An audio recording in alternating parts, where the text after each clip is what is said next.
Highbridge, a division of Recorded Books, presents The Accident of Color, A Story of Race in Reconstruction by Daniel Brook. Read by David Sadzin. Preface. Down the Memory Hole. When Williston Henry Lofton, a history major at Howard University, decided to earn a master's degree in tandem with his bachelor's, he had all he needed except a thesis topic. Fishing around, Lofton became captivated by an odd subject: the history of the Civil Rights Movement. It was an unfashionable, even anachronistic choice. The civil rights struggle of 5 decades past was not something most anyone was interested in. Its victories had faded, and the landscape for African Americans was bleak. In official Washington, just beyond the gates of the Howard campus, hostile forces held sway in the White House, in Congress, and on the Supreme Court. Voter suppression was rampant, and police shootings of African American youth commonplace. But as young Williston dove into the archives, he discovered remarkable material. He went on to write a fine survey of the protests, boycotts, sit-ins, test cases, and legislation of the Civil Rights era. Lofton submitted his thesis in the spring of 1930 and entitled it Civil Rights of the Negro in the United States, 1865 to 1883. The monograph opened with these words: "A study of the civil rights of the Negroes in the United States in the 2 decades following the Civil War reveals surprising information to the investigator. The surprise exists not so much in the denial of civil rights to the Negro, for that is expected, but rather in the great degree to which civil rights were accorded the Negro by both the state and the federal governments." In unearthing the achievements of this forgotten civil rights movement, Lofton faced twin challenges. First, he was at odds with the view of leading historians who saw the granting of civil rights to African Americans during Reconstruction as a tragic mistake, and Klan terrorism as a necessary evil in revoking those rights.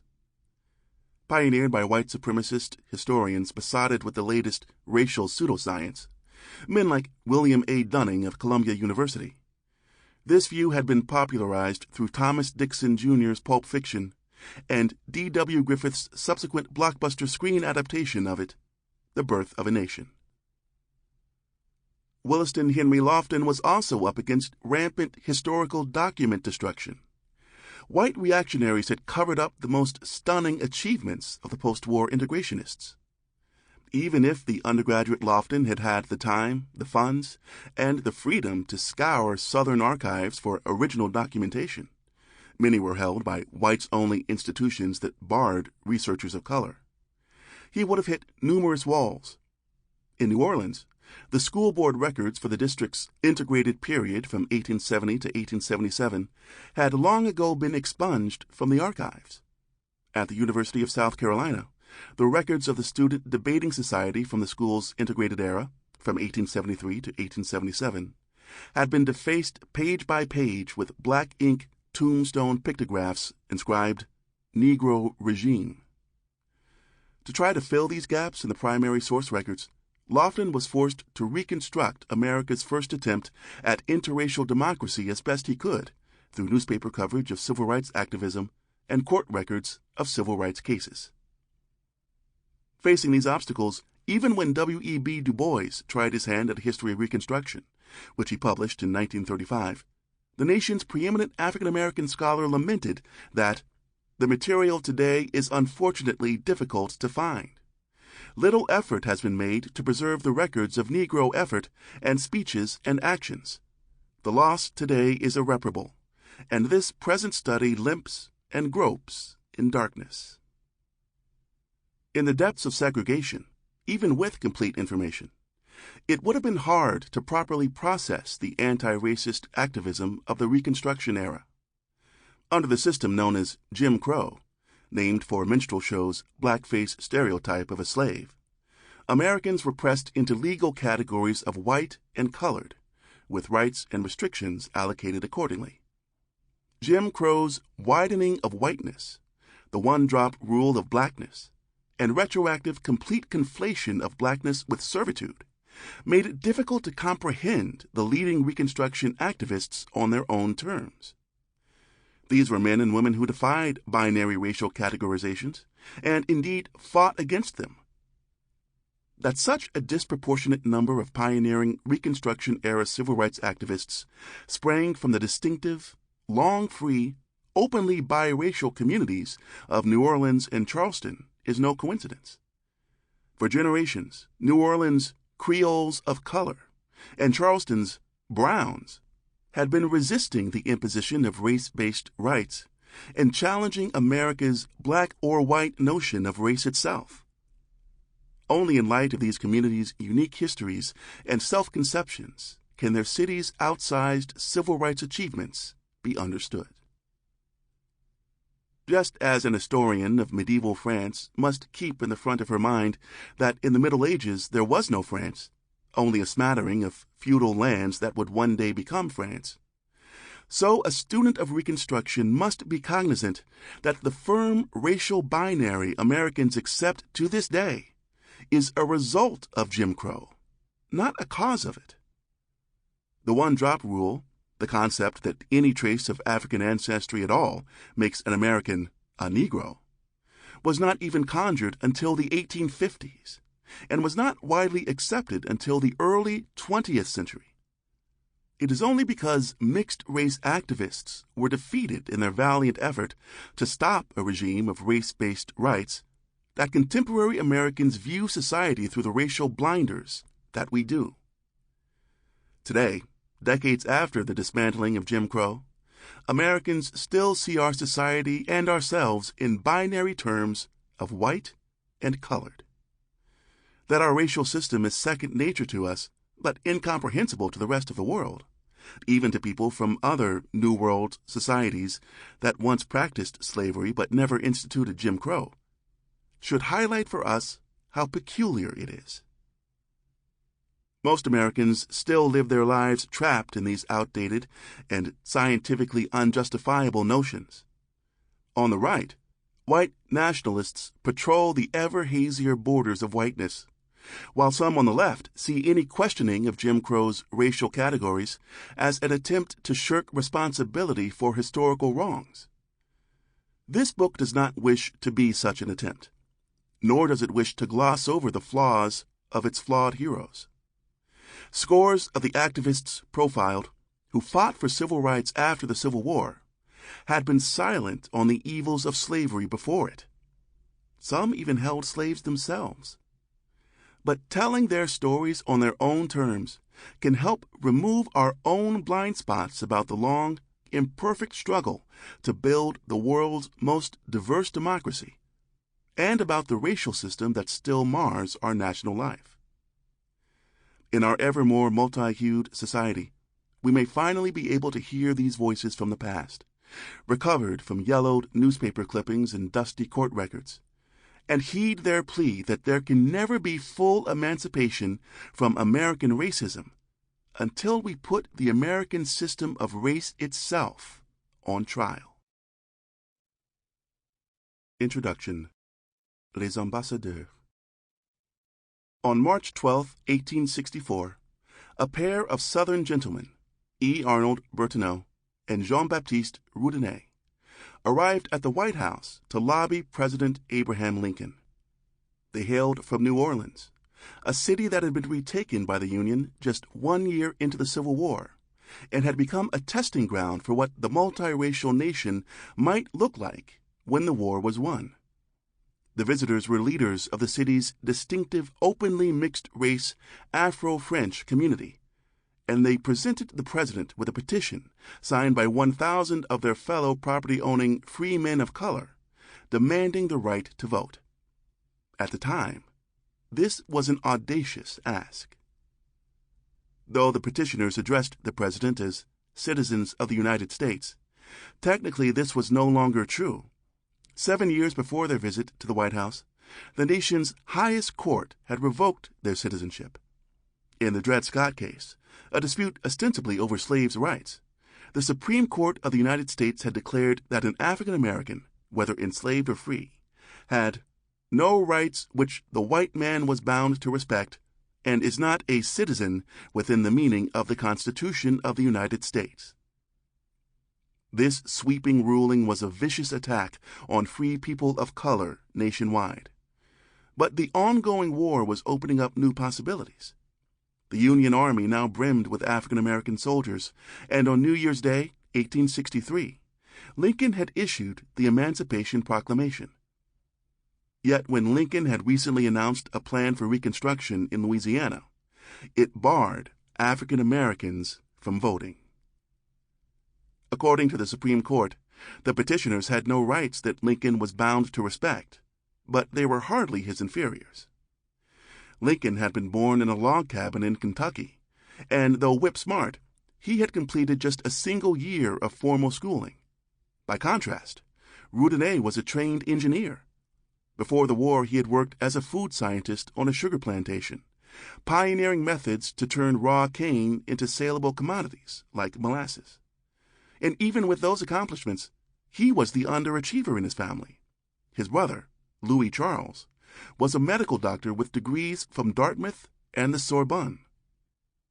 Burtneau, for his part, made his living as a wine merchant, that most refined of professions. In aristocratic fashion, this son of a French father and an Afro-Cuban mother went by his middle name. Lincoln was so low-born that he didn't even have one. While the wine merchant kept tabs on the Paris auction house prices of the latest Loire Valley vintages, the rail splitter turned commander-in-chief's entire international experience amounted to visiting the Ontario side of Niagara Falls once. In fact, it was Lincoln's youthful trips down the Mississippi River to New Orleans, especially his month-long sojourn there in 1831, that constituted the deepest cosmopolitan immersion of his life. For Lincoln, the meeting with Burtneau and Roudinet may well have felt like a visit from foreign dignitaries, if not interplanetary ambassadors. But the strangest thing of all about these visitors was their racial identity. Though these men were light enough to pass for white, Roudinet was just 1/8 African, Burtneau, with his rakish wave of dark hair, looked like a stereotypical Frenchman. They clearly had no interest in doing so. Burtneau and Roudinet were of partial African descent, and they were completely unabashed about it, willing to go to the White House as community representatives of African Americans in their state. They didn't feel that their African heritage made them any less American than their French heritage did. Lincoln, by contrast, with his dark features and anomalous height, had spent his entire political career dodging scurrilous rumors that he secretly had African ancestors. There are no transcripts of the meeting in the White House that spring day. One presidential aide later quoted Lincoln as saying, "I regret, gentlemen, that you are not able to secure all your rights, and that circumstances will not permit the government to confer them upon you." Still, the visitors clearly impressed the president. The day after their visit, Lincoln wrote a private letter to the governor of Louisiana, Michael Hahn, urging him to bestow the right to vote on some of the colored people, as, for instance, the very intelligent, and especially those who have fought gallantly in our ranks. Hahn ignored the president's request, and only when the war ended in 1865 did Lincoln finally go public with his controversial position on limited African American suffrage. Standing at a second-floor window with a crowd gathered on the White House lawn 2 days after General Robert E. Lee's surrender at Appomattox, the president discussed the terms of Louisiana's readmission to the Union. He urged that the ballot be conferred on the very intelligent African American men and on those who serve our cause as soldiers. His phrasing was nearly identical to what he'd written to Governor Hahn a year earlier, after being lobbied by Burtneau and Roudinet. For at least one person in the crowd, even this was a step too far. "That means nigger citizenship," a Maryland-born actor named John Wilkes Booth reportedly remarked to a friend. "Now, by God, I'll put him through," he vowed. "That will be the last speech he ever makes." 2 days later, the actor shot the president dead at Ford's Theater and leapt to the stage, ranting in Latin about tyranny. The Civil War was over, but its meaning was in dispute. The fight for equal rights was just beginning, and in its way stood an ambivalent voting public, a Supreme Court packed with elderly racists, and some unknown number of potential white supremacist terrorists, like John Wilkes Booth. Across the rural South, plantation owners schemed to resurrect something akin to slavery by assigning Americans different rights based on race. They hoped to rally those deemed white, whether rich or poor, immigrant or native-born, northerner or southerner, to their side, and to conflate African heritage with ignorance and barbarism. If equal rights were to be won, it would be with heavy reliance on people like Bertineau and Roudinet, who gave the lie to these bigoted and fallacious racial concepts. Concentrated in the cosmopolitan southern port cities of New Orleans and Charleston, their mixed-race, free-born community had the education, wealth, and connections to press for equal citizenship in the corridors of power. Now they were uniquely threatened by a Dred Scott-style race-based inequality that would make no distinction between freemen and freedmen, between wine merchants and cotton pickers. But they also had a mass constituency on the streets, the millions of new free people of color Emancipation had created. 1. Misfit Metropolises. In colonial times, Charleston, South Carolina, the peninsula at the confluence of the Ashley and Cooper Rivers and the Atlantic Ocean, was the South's leading seaport.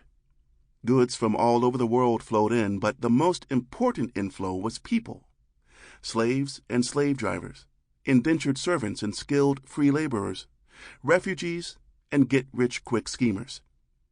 Together, these newcomers groped over the decades to forge a new society in the New World. Before American independence, Charleston was more closely linked to the Caribbean than were other Anglo-American outposts. Fully 6 of the governors of the Charleston headquartered Carolina colony between 1670 and 1730 were immigrants from Barbados, not England, and many of the planters were West Indian transplants as well. On the islands, these future Carolinians had imbibed more flexible, Latin-inflected notions of race than were common in the rest of colonial America. The Latin American racial system was still a racist one. The lighter one was, the better. Green eyes trumped brown eyes, and life was easier with tan skin than brown skin. But its foundational assumption was that in the New World there was precious little racial purity. With people from all continents living jumbled together for generations, virtually everyone was mixed, and the only question was what the proportions of one's particular mixture were. While the New World Spanish term la raza looks like a cognate of the New World English word race, it's more like its antonym. La raza denotes the human being the New World created, a mixture of all the world's ethnic groups, while race is based on the supposition that despite living together in the New World for centuries, each group somehow remains distinct. Race mixing is, of course, a one-way street. Each generation spent in the New World was more mixed than the last. Slavery, with its rampant sexual exploitation, made race mixing more common, not less. This was true everywhere in the New World, but Anglo-American colonists, steeped in Puritan traditions that frowned on sex in general and promiscuity in particular, became skilled in the art of not seeing what was right in front of their eyes. In Charleston, meanwhile, with its Caribbean-tinged outlook, mixing was more openly acknowledged than elsewhere. When a 1736 editorial in the South Carolina Gazette pleaded that mixed-race relationships at least not be flaunted, certain white young men, it proposed, should frequent less with their black lovers the open lots of the city. It took just a week for the paper to publish a poet's retort. "Kiss black or white," he urged. "Why need it trouble you?" At the time, the poet had the upper hand. Loath to give their wives any power to thwart their affairs, The rice plantation aristocrats who ran South Carolina simply did not permit divorce. And loath to hem in their sexual privileges, or, more worrisome still, prompt the precise adjudication of their own racial makeups, they never outlawed interracial marriage either. In every slave society, solving the social riddle of what to do with the oft-freed, mixed-race children of masters and slaves and their descendants presented a conundrum. In the Caribbean, the masters opted to enlist the ever-growing mixed-race free population as a middle-class buffer between themselves and their slaves. Colonial Charleston initially embraced this strategy as well, but in most of America, the demographic math was different than it was in Barbados or South Carolina, with their slave majorities. In the American colonies as a whole, poor, slaveless European immigrants and their descendants were the single largest social group. Political stability hinged on these impoverished Americans not overturning a system that left them poor. They would be won over to identification with the master class through race. The American Revolution supplanted an empire built upon the eternal inequality of monarchs and subjects, nobles and commoners, and masters and slaves, with a republic based on the self-evident truth that all men are created equal. Against this new egalitarian backdrop, the peculiar institution of slavery became a glaring contradiction. In the years after the Revolution, slavery, which had initially been justified on grounds of religion, imported Africans weren't Christian, and nationality, imported Africans weren't English, increasingly came to be justified through a new theory of supposed African racial inferiority. European immigrants and their descendants, though they came from tribes that had fought each other back home for centuries, would become, in America, a single unified people through the alchemy of race. And they would set themselves above and against a second category of American, those from the warring tribes of sub-Saharan Africa who would be similarly reconstituted into a single racial group. This bifurcation became more convincing in the new republic as white indentured servitude died out. Even as the first federal census in 1790 still enumerated what it called free white people, free and white not yet being completely synonymous in the American mind, the cost of immigrating from Europe was declining, so there was less need for immigrants to sell themselves into terms of unfreedom to finance the trip. With each passing year, whiteness was more fully conflated with freedom and blackness with servitude. In time, white men were universally deputized as slave patrollers throughout the South, packing sidearms and demanding passes from African Americans they found off the plantation. In Charleston, as in the Caribbean, free mixed-race people were never fully boxed out of this role. Eventually, whiteness, a category that grew to encompass ever more disparate ethnic groups from Europe, West Asia, and North Africa, would harden into a kind of inherited aristocratic status in America. Ill-matched to American realities, where racial lines grew blurrier with each generation, in Charleston, the black-white binary was particularly anathema. But after the nation was founded, the Caribbean-inflected distinctiveness of early Carolina waned.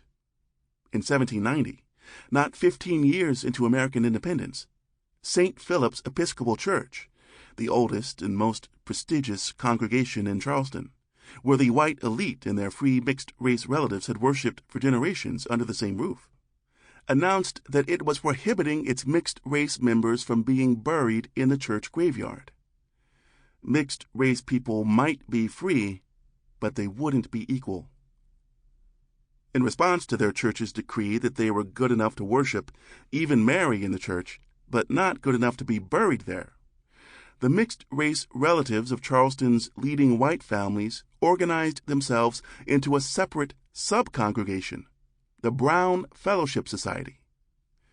Formed by 5 biracial freemen who dubbed themselves the Originators, the preamble to the group's rules and regulations declared, "We, free brown men, natives of the city of Charleston in the state of South Carolina, holding it an essential duty of mankind to contribute all we can towards relieving the wants and miseries and promoting the welfare and happiness of one another, and observing the method of many other well-disposed persons of this state, by entering into particular societies for this purpose, have freely and cheerfully entered into a society in Charleston and state aforesaid, commencing the 1st of November, 1790.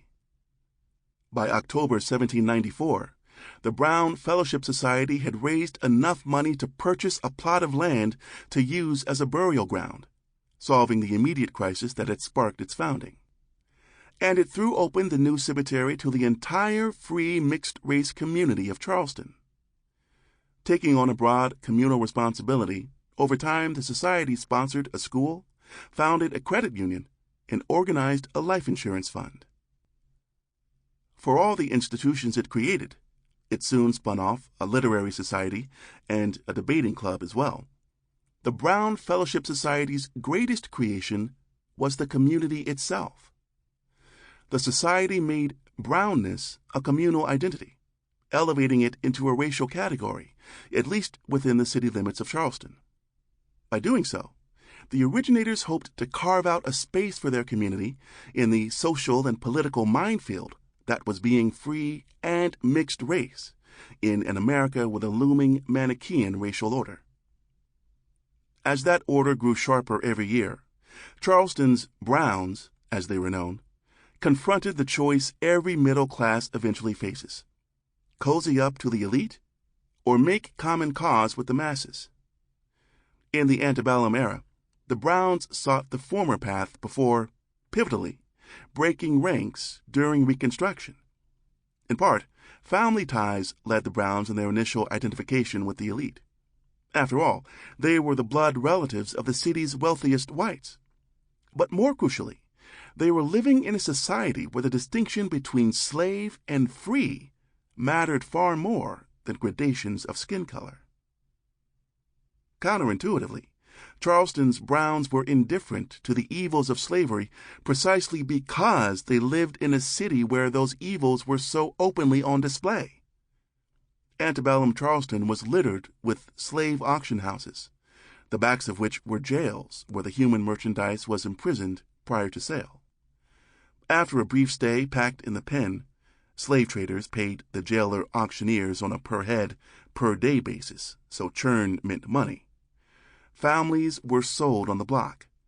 Nearly all were bound for plantations in the hinterlands, but different family members were often sold to different buyers, never to see one another again. If free brown Charlestonians entered these grotesque human auction houses at all, it was as purchasers, not as the purchased. For Charleston's free people of color, the barbarism in the slave pens only underscored how utterly different they were from the enslaved, no matter how closely their complexions sometimes matched.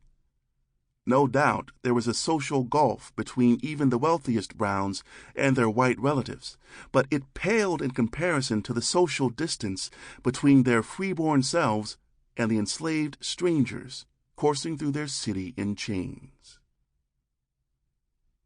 Charleston's Brown community gained its only American analog by happenstance. When President Thomas Jefferson purchased the Louisiana Territory and its capital, New Orleans, from France in 1803. By the time of its annexation, the city of New Orleans, built on a natural levee at a crescent-shaped bend in the Mississippi just upriver from the Gulf of Mexico, had existed for 85 years. Having spent nearly a century as a possession of, alternately, France and Spain, the crescent city's social fabric reflected its Latin lineage. While the British typically tried to enforce a strict color line in their colonies, building their colonial outposts with a white town separate from a black town, the French were less punctilious. The Spanish, who usually sent single men as their colonizers, eagerly mixed with whomever they found in the lands they conquered. In colonial New Orleans, under French and Spanish rule, a system of recognized, institutionalized race mixing had been established. Though pre-American New Orleans never became as fully mestizo, as Spanish. Sample complete. Ready to continue?